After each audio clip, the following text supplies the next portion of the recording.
guys, what's up? In today's video, I need to build the ultimate editing NAS using all of these amazing parts. Yeah, there's a lot of frickin' things. So, we're gonna get right into the build.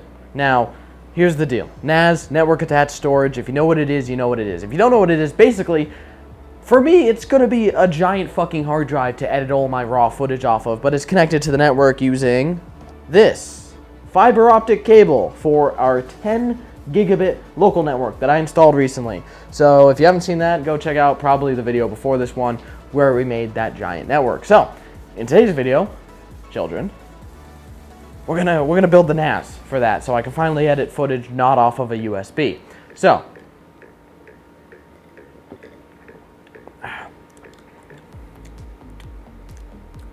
tastes like chalk. So I don't have a desk and chair to build on yet, so we're doing it on the floor in the living room. I got these in Japan. For our build, we have a ton of stuff, which instead of going through now and then building the whole thing, I'm just gonna go through as I build the NAS, talk about why I did it and stuff like that, because to be honest, building this NAS is more important than the video about building this NAS, because, I don't know, making good videos isn't really my thing, as you can tell. Alright. Is that a fucking leaf? Every time I start to do a video about building a fucking computer, I immediately forget the steps to build a computer. So starting with our motherboard, we have something pretty cool that I got a while ago, like almost 2 years ago now, that I got this board. And I have not actually used for anything good yet, except for like gaming videos. So what we have here is the ASRock, you're supposed to show the board. Is the ASRock Rack EPC621D8A. This motherboard is fucking sick. It has an LGA 3647 socket, this massive CPU socket here. Let's get this cover off so we can show you what we're talking about. This humongous 3647 pin Intel Xeon scalable socket. Then we've got 6 channel memory, as well as 2 extra RAM slots, which actually will not be used in today's video, but in a future upgrade to this NAS, we will be using these extra RAM slots for upwards of a terabyte of memory, which is going to be pretty sick. And we have plenty of PCI Express, as well as, you know, anything else we need. Our 2 M.2s, a U.2, which is actually like 4 SATA ports using some stupid cable. This one, which we'll use for our SATA SSDs, and everything else we could possibly need. So, actually, gonna start with the RAM, because putting the cooler in makes the RAM harder to install, and, well, to install the CPU, you have to install the cooler. There's no retention mechanism, so the cooler is the retention. So, for our RAM, we have some pretty awesome kits, and by awesome, I mean actually fucking garbage RAM covered in pretty heat spreaders. G.Skill, the worst manufacturer of RAM I have ever had the displeasure of working with. Not the manufacturer themselves, but their RAM. This is G.Skill Trident Z Royal. A beautiful stick, one of my favorite looking sticks of RAM. Now, of course, it's covered in fingerprints and stuff over the years. Hold on, I have like a brand new kit here. Beautiful RAM, comes in silver and gold. Absolutely lovely. Unfortunately, like I said, the RAM underneath these heat spreaders fucking sucks. So, despite all being 3000 and 3200 megahertz kits, they can only run at 2133 or else they crash the whole system. So let me get all of these out. So like I said, we've got 3 lovely kits, mostly covered in fingerprints because they're literal magnets, and I'm not going to polish RAM sticks that are going to be barely seen in the system, but they're very nice nonetheless. And that's going to be the RAM for the swankiest NAS on the planet. I guess the gold will go in the middle. Ah, I didn't start from the back like I meant to. Shit. There we go.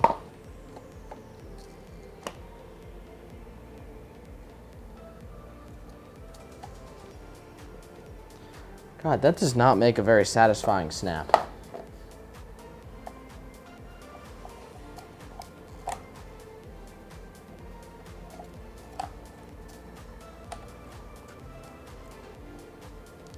And there we go. We have the fucking swankiest NAS, tackiest piece of shit. Moving on to our awesome CPU. So, I'm putting no pizzazz into this video, but whatever.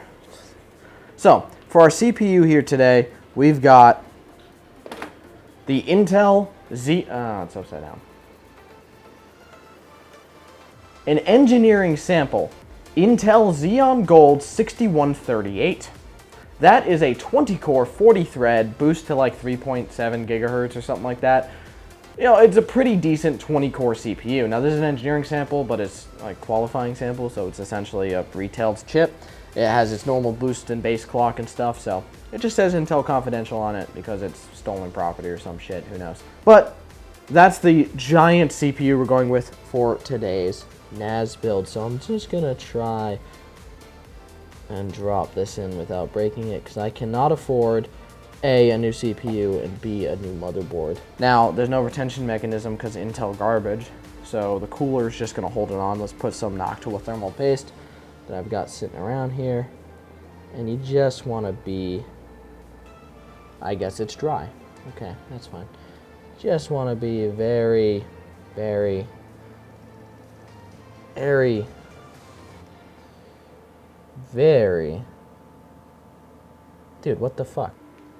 There's none left. And I can guarantee this is not enough.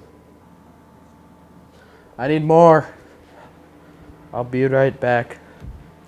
Okay, I have a little bit of leftover Arctic MX4. Looks like we're creating a new blend. It makes like chlorine gas or some shit. This is also dry. Now it's on the board. There's no thermal paste left. That is not enough thermal paste. If you were all of the thermal paste I've ever had, where would you be hiding? Thermal paste, where are you? Come here. I don't know. Oh, I found it. It's on my fucking desk. That whole thing was a waste. I fucking found it. I play this dad character very perfectly. So, now we have an actual amount of Arctic MX4. Now, some people say to do an X or a W or a fucking 360 no scope, but I prefer a schizophrenic attack of thermal paste. That's probably plenty. Zoom in on my dick. We're gonna install our cooler now, and I need to go get a different screwdriver. I'm coming after you. Gonna solve the mystery. I don't have the actual screwdriver for this Noctua cooler. A link to all this, anything that I've used that's actually still buyable, is in the description below, including this Noctua cooler. They actually sent this over, like, again, 2 years ago, almost. This is the Noctua NHU 15, NH something 15. But it's like, it's the NH something LGA 3647 edition. It's got this massive cold plate for our special CPU here. So, should be absolutely fine. And it cools it well enough. Now, I don't have the actual screwdriver, so I have to use a flathead. Oh boy, that's not turning. I guess that one turns. If this shifts and breaks all my CPU pins, God, it's like stripped. Oh, shit. Oh, no. That is not meant to happen. If you got a problem, you could buy a Zebra. I'm sure that won't overheat immediately.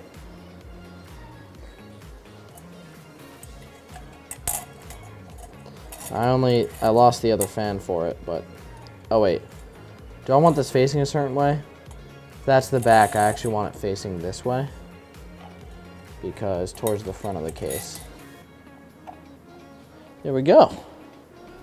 And just like that, our CPU cooler and CPU is installed in our beautifully massive motherboard. Now let me uninstall this stupid drive while I'm at it. Boop. Okay. I know I have the IO shield. I really hope it's in here. It is not in here, unless it's... Do we know where the IO shield is? We do not. Well, I'm an idiot, and I forgot to install my M.2. I'm forgetting a lot of things. I'm really bad at making videos. So, for one of our M.2 drives on board, there's going to be a lot more M.2s. They're just going to be in add-in cards. For our onboard M.2, though, it's going to be this 2 terabyte WD Black drive, which is going to be one of our editing drives. If you don't know, because I've explained it poorly, this system is going to be for live editing raw footage off of. So it's essentially going to act like a big drive that all the editors can see and edit off of. And I say all the editors, and all of them are me and, well, actually it's all me right now because the cameraman has no idea how to edit.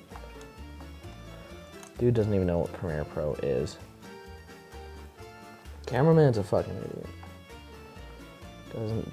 He's never even heard of Premiere Pro. I literally bought him Premiere Pro too. See, it's not gonna work because of the stupid fucking heatsink. This is the, by the way, love iFixit, love their products. Holy shit, making a magnetic screwdriver out of fucking metal was the dumbest fucking thing I have ever seen. It has no magnet. It might as well not be fucking magnetic because it has a metal base. This one, with this shitty rubber fucking plastic base thing, magnetic.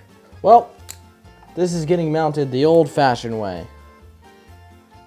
Just like that. Oh well, it's not my fault. WD has made a shit product yet again because that's what they're best at, making shitty fucking garbage products. That's fine.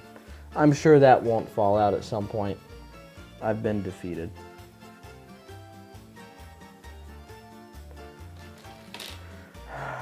Actually, it's ASRock's fault for using stupid fucking motherboard screws as their like main screw type. Whatever. So we're gonna install this whole entire apparatus. Oh, it's gonna fall. I'll figure that out later. Like way later, like probably never. So this whole fucking apparatus can be mounted in our system, allegedly. In the meantime, I also installed a Noctua Industrial PPC fan. I do plan on upgrading this NAS very extensively once I'm not fucking broke. So far, this build is going amazingly because I've done none of the hard part. And we actually, for once, for the first time ever with this case, can use both of our front panel USB connectors. I don't know where the other one is. There we are. I don't need the hard drive LED fucking light spazzing out the whole time. Because yes, it's a NAS. There's going to be hard drive activity. Now, for the hot swap bays, just going to connect all of our SATA cables here.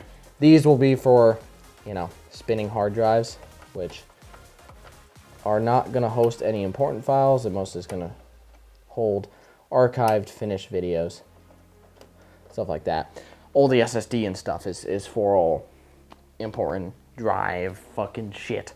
But this part is done. Is this front panel audio? I'm gonna hook it up, but I cannot stress enough how little I need it. Now, we can install our power supply. Now, for our power supply, this is another product I got sent and probably shouldn't have been because it's super insane and well above anything I can afford to give back. This is an FSP Twins Pro dual 500 watt power supply. This is a redundant 80 plus gold 500 watt power supply. So it has two of these 500 watt power supply modules, and they slot into this super sick bay thing, which gives us an ATX size dual 500 watt power supply, which no, can't do 1,000 watts. It's just a fully redundant power supply. Because we need a reliable system here, having a redundant power supply is definitely a smart thing to do. They are hot swappable, so if a module happens to go down or something, you can just hot swap it right out, and this may be upside down. FSP sent me this, again, like almost 2 years ago. I got a lot of this stuff almost 2 years ago, and my channel was actually doing pretty decent. I'll put more screws in later. Okay, that looks sick as fuck, though. Look at that. And then, oh, boom, can hot swap the power supply. Oh, put in a new module, just like so. Easy peasy. And we have redundant power, so we can put them on two separate circuits in case one goes down, put one on a UPS, whatever. and have a redundant system. Now, our hard drives, I only have right now a 2 terabyte Barracuda and a 3 terabyte Toshiba drive that I'm just gonna put in the system because I need to see what's on them. So this is that cool hot swap system I was talking about earlier. Simply, you just slide the drives in like that and they're installed in the system. You just have to plug in the wires on the inside. Let's get into the PCI Express stuff, then I'll leave and do cable management and come back. So what is going to be on our, forgot there's cables in here, are very many PCI Express slots in here. We have literally a slot for every slot, so to speak. Well, we got a ton of awesome stuff. And the top slot, the top 16X slot in here is actually not going to be a graphics card, it's going to be this. Now, there's a heatsink for it, but this is the Asus PCIe 4.0 16X M.2 Hyper card, whatever the hell they call it. This can take 4 M.2s and turn it into one 16X slot. Now, the reason it's going in top is because that allows me to bifurcate it so I can see all 4 M.2s separately. Now, this is gonna have 4 separate 1 terabyte M.2s for editing off of. Now, I only have 2 in the system because the other 2 are going to be these awesome drives. These were sent over by these guys. Name is on screen, Bywin. So, Bywin sent over these 2 drives. This is the Acer Predator GM3500 and the HP SSD FX900. I just read those now, yes. I was supposed to make them a full video and all that, and I totally fudged it up. I made very bad content, and they're mad at me, but that's fine. I'm using them in this build. They're super sick. So I've left a link to the Bywin site with these drives on them. If you want to check them out, thank you Bywin for sending them over. This HP drive actually is Gen 4. They do look very sick. I'm very excited. Brand new drives. This would be like, ooh, I love that. Just a very simple heat spreader sticker, essentially. It actually came with a...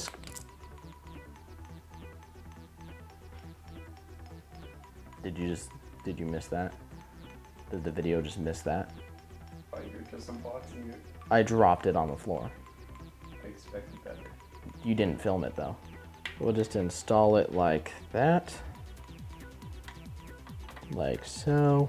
There we go. And finally, we've got the Predator GM3500. Another, I'm just gonna assume awesome drive. I mean, it's Acer Predator. They're pretty good. So that's that. This is beautiful. This is a 1 terabyte like enterprise drive, very stable. A little bit slower than the rest, but should work fine.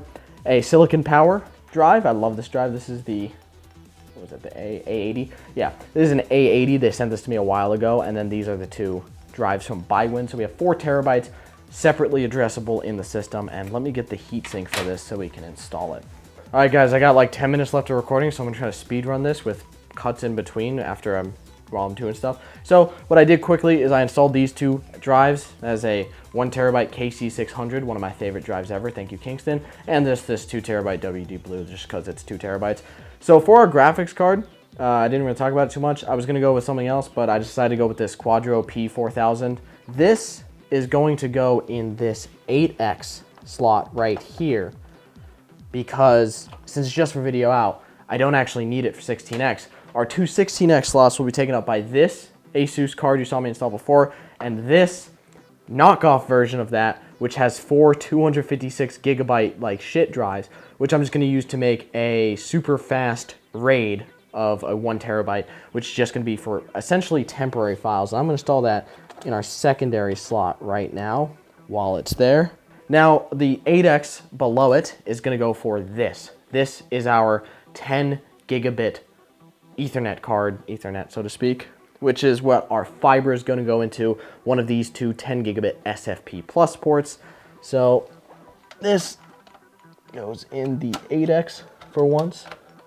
It actually gets installed in the proper slot. Now, in the last 2 hot swap bays, I decided to go with this 500 gig Samsung and this 1 terabyte Samsung drive.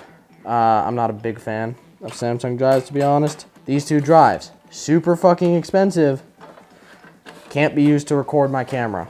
They're literally just a name. In the NAS they go. They're fine for editing and stuff. Everything else, they're fucking useless. Now, for our bottom 2 slots, one we're gonna have an empty for now. And then we're gonna have this. This is a PCIe 4X to U.2 for our boot drive. Kingston, super nice, and sent over this 960 gigabyte DC 1500M enterprise drive. This is a super reliable. This is a super reliable, super fucking amazing. This whole thing is heatsink. Oh man, this feels premium. I haven't opened it yet.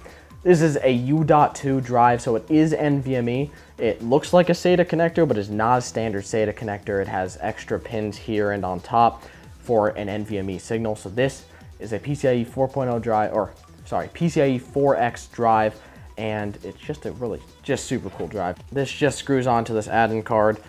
There is an extra PCIe 4X slot on the bottom of the board anyway, so just gonna use this. Again, kind of knockoff brand, but honestly, it's such a simple circuit. You're literally adapting PCIe 4X to PCIe 4X, but smaller. Like I said, would have liked to use it, but this will be the boot drive because it's the most reliable drive I've ever had. It's a KC600. It's a U.2 enterprise drive. Again, probably shouldn't have sent it to me of all people, but Kingston is super nice. That's why I'm wearing this super cool hat, because it is actually a comfortable hat, and Kingston sent it over and it's super nice. Thank you, Kingston, for the hat and jacket and shirt and socks and glow sticks and notepad and RAM and SSDs. Both the KC600 in here, which will be the main editing drive because it's so good, and the one using to record this video. Both were sent over by Kingston. Now that that's in, we can put this graphics card in. And finally, our top card. Oh. Come on. The perfect fit. The perfect fit. Just get a good look at that. Hold on, I'm gonna step away. Get a good freaking look at that. That is a dense system. Now it's a big case, so the density of the whole overall system is not too high, but that is some dense PCI Express installation right there. And we have an extra 8X for any future, if we want to add in a better render card, such as, you know, a higher end Quadro or something like that, we have that extra 8X slot. This is hooked up to this giant LG C2 display that has no signal right now, and we're just gonna give it a turn on. That's it. Let's just see if it functions. What fan was that? Oh, the power splice. It does have a very, very, very, very, very, very long boot, as it is a server board. Please don't tell me I fucked it up. Oh, there we go. The following DIMM did not pass. Please remove and plug again. Okay, that's annoying because that is all of the RAM. So it boots, it doesn't like my RAM, but I'm gonna change that and try to get rid of the CPU mem test thing, and gonna turn off the system before it does automatic repair. But we got a working NAS, and we're gonna install Windows Server and get it launched for next video when we set up the rest of it and get it going. But we built an NAS, so I hope you guys kind of enjoyed this build video, as chaotic and stupid and terrible as it was. Thank you so much for watching. I love you guys, and I'll see you in the next one. Peace.